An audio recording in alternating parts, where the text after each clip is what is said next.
kita lanjut Pak mengenai persiapan.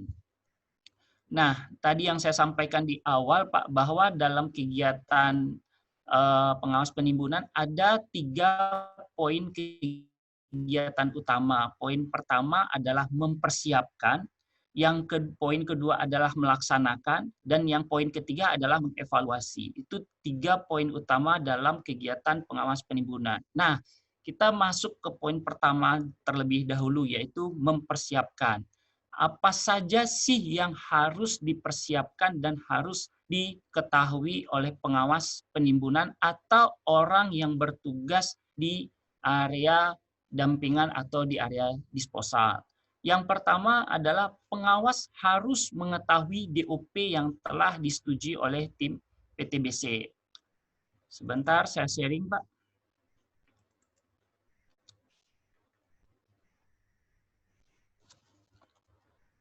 Contohnya DOP seperti ini, Pak. Bagi yang belum tahu, ini adalah DOP PT Brokol yang terregister, Pak. Ada registernya, ini nomor registernya. Jadi PT Brokol ini memiliki daily operation plan yang dibuat oleh mitra kerja untuk diajukan kepada PTBC terkait operasional yang akan dilakukan selama 2 shift atau selama 1 hari, Pak. Nah, di dalam DOP ini terdapat seluruh atau aktivitas unit-unit yang akan bekerja di area operasional PT Brokol selama 2 shift atau 1 hari tersebut. Kemudian kita kembali mengenai disposal. Jadi pengawas, Pak, pengawas tersebut itu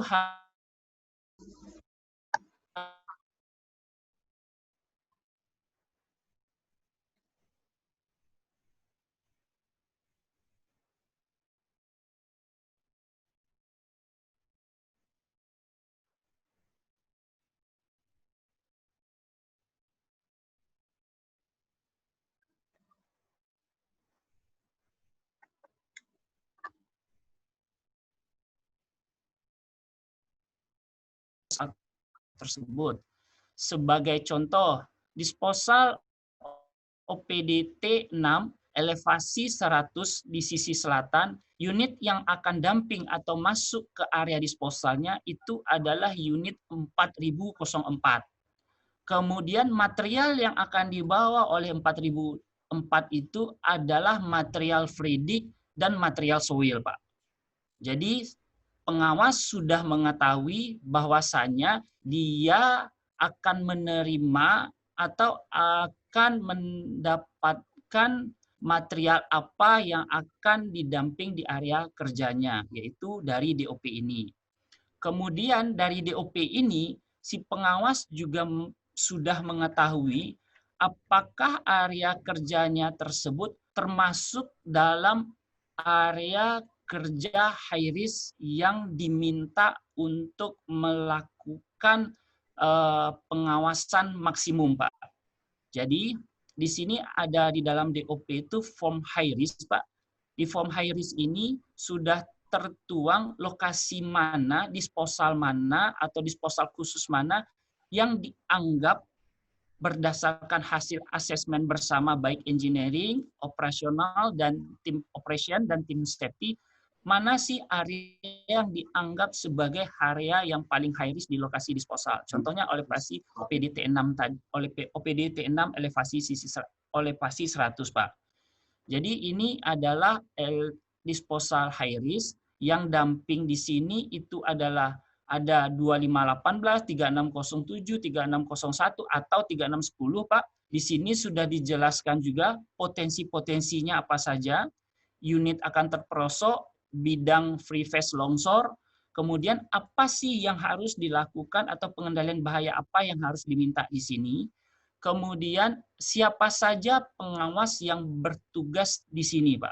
Itu sudah tertuang di dalam DOP. Jadi pengawas itu harus mengetahui DOP ini, Pak. Pengawas DOP, pengawas disposal harus mengetahui DOP ini. Kemudian dari DOP ini, pengawas disposal juga mendapatkan tambahan-tambahan informasi dari map atau dari peta yang telah disiapkan oleh engineering dan disetujui oleh superintendent, baik itu superintendent mining PTBC, superintendent safety PTBC, serta tim engineering dari PTBC, Pak, yang diajukan oleh mitra kerja. Jadi di sini sudah diminta apa saja, kemudian apa saja kekurangan, kelengkapan, atau item-item yang berhubungan dengan safety, Pak. Oke, Pak, itu yang terkait mengenai DOP. Kita kembali ke materi tadi.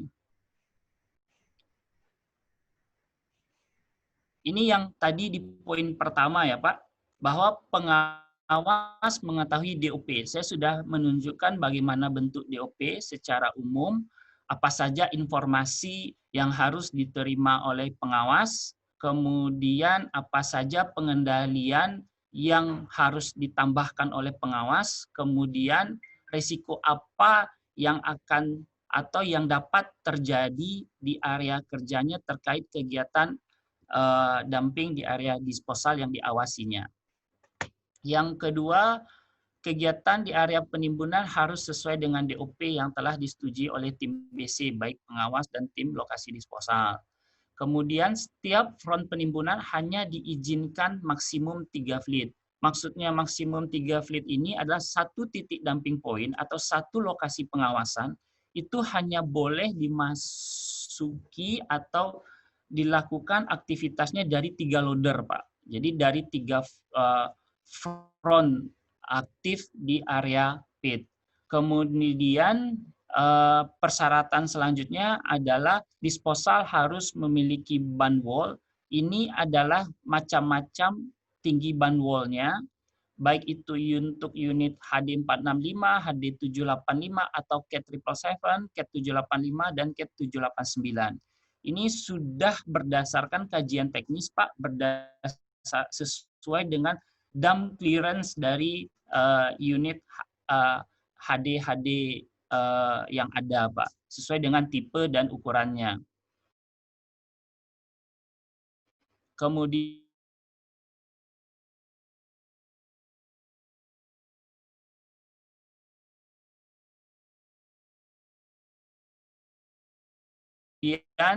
yang kelima adalah mengenai lebar front. Jadi lebar front yang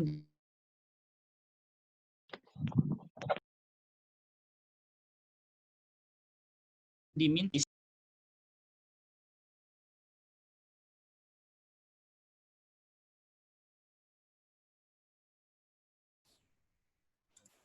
mohon maaf putus, Pak.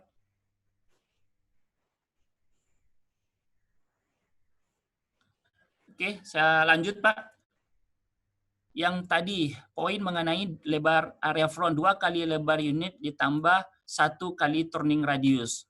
Nah, 2 kali lebar unit ini kita contohkan untuk CAT777 atau sekelas HD785 Komatsu, Pak. Jadi lebarnya 6,1, si unitnya berarti 2 kali 6,1, kita dapatlah sekitar 12,2 ditambah turning radiusnya, Pak, sekitar 28,4 ditambah 28,4. Sehingga untuk lebar disposal kita harus menyediakan untuk sekelas CAT777 selebar 40 meter, Pak. Ini panjang unitnya, ini payloadnya. Kurang lebih seperti ini, Pak. Nah, itu yang dimaksud dengan 2 kali lebar unit ditambah turning radius. Dari mana kita tahu turning radius dan lebar unit? Kita bisa dapatkan informasi dari handbook dari masing-masing unit. Contohnya handbook Komatsu ataupun handbook Caterpillar. Di sana cukup lengkap, Pak, mengenai dimensi dari unit-unit yang ada di operasional kita.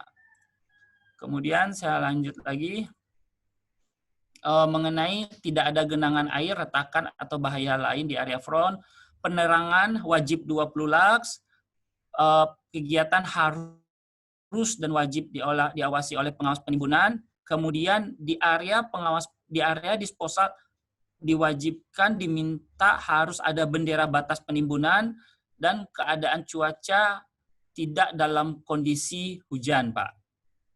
Ini beberapa contohnya Pak, di lapangan yang pertama mengenai kondisi disposal, kemudian terdapat pita batas damping, kemudian terdapat tower lamp dengan pencahayaan 20 lux, kemudian ada bendera acuan damping, kemudian ada pita elevasi.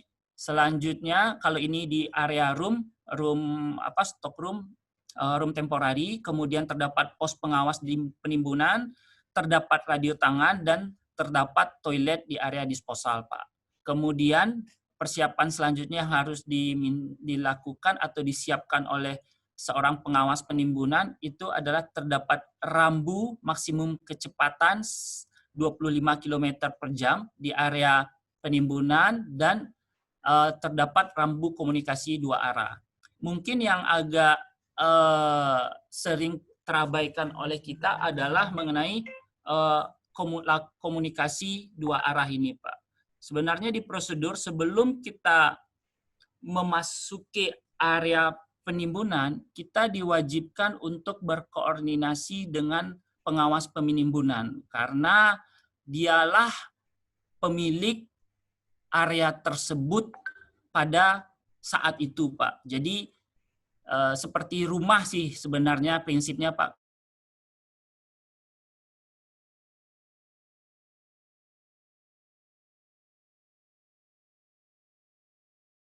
Ingin masuk ke rumah orang, ya diketok dulu, minta izin dulu, mengarahkan area ini, tolong dipastikan ini. Itulah tujuan utamanya mengenai komunikasi dua arah, Pak, sebelum memasuki area penimbunan. Jadi meminta izin dulu kepada pengawas atau orang yang ditugaskan di area penimbunan. Kemudian selanjutnya ini adalah contoh bentuk damping material batubara di room, apa saja potensi bahayanya, beda tinggi, debu jalan, material lunak, jalan tidak standar, kemudian persyaratannya, terdapat penerangan, bebas kontaminasi, pengaturan drainase, dan lain-lain. Ini tidak terlalu detail, kita jabarkan di sini, Pak. Nah, ini yang tadi saya jelaskan ya, Pak ya, mengenai DOP. Mengenai DOP tadi sudah saya jabarkan juga apa saja isinya, kemudian siapa saja yang wajib untuk menandatangani di sini, Pak. Jadi kalau kita lihat di sini persetujuannya itu adalah short term, main supervisor, geoteknik, superintendent safety. Kemudian ini ada dari mitra kerja, superintendent safety-nya mitra kerja, superintendent produksinya mitra kerja, engineering superintendentnya mitra kerja, supervisor produksi, dan engineering supervisornya. Pertanyaannya kenapa sih ribet betul gitu? Untuk DOP ini banyak sekali yang menandatangani, Pak. Ini saya sharing, Pak, kenapa ini diminta banyak sekali yang menandatangani adalah tujuannya untuk memastikan orang-orang yang terlibat di dalam operasional di lapangan itu mengetahui rencana kerja, Pak, harian.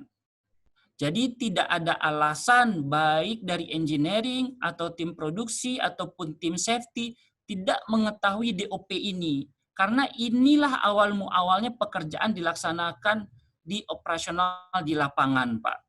Jadi tidak ada alasan lagi bagi superintendent safety tidak mengetahui apa rencana kerja operasional di lapangan. Dan tanggung jawab dari masing-masing koordinatornya ini, superintendennya, untuk menjelaskan ke supervisor yang ada di bawahnya, Pak. Selanjutnya, ini tadi saya sudah jelaskan juga, Pak. Selanjutnya mengenai pita-pita yang berhubungan langsung dengan aktivitas penimbunan di area disposal.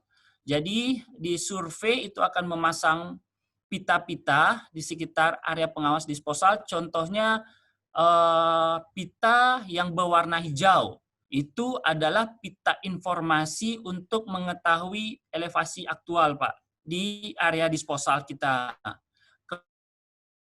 Kemudian pita berwarna putih kuning itu adalah pita yang dipasang di kaki disposal atau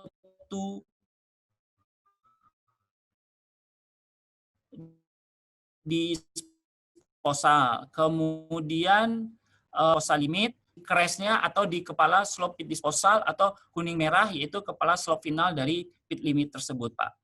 Ini adalah